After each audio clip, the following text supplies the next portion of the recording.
जेठ बैसाखवा के पुराइली लहरल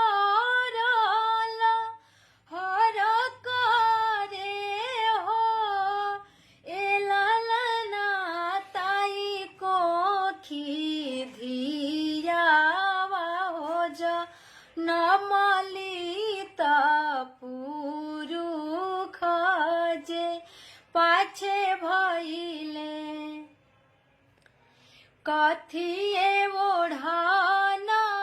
कथिए डासन कथी के चौरा पंथ परे हो एललना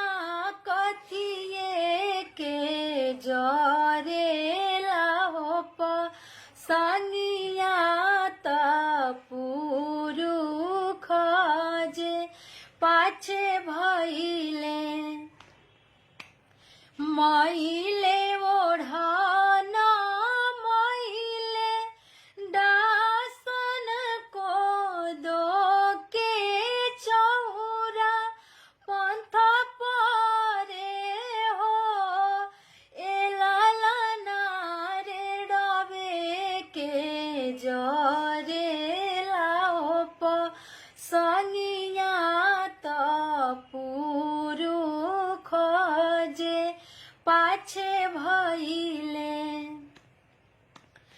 जेठ बैसाखवा के पुराइली लहरल हर करे हो एललना ताई कोखी पुतावा हो जा नमले पुरुष जे आगे भइले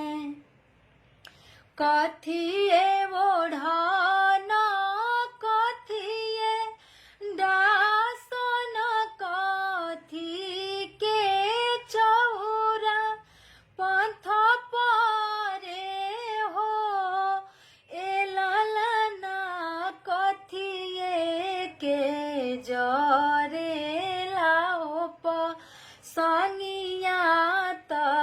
पुरुष जे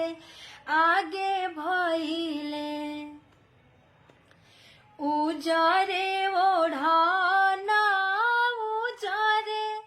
डासन साठी के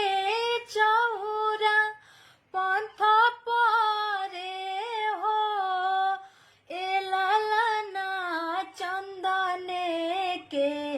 जरेला हो संगिया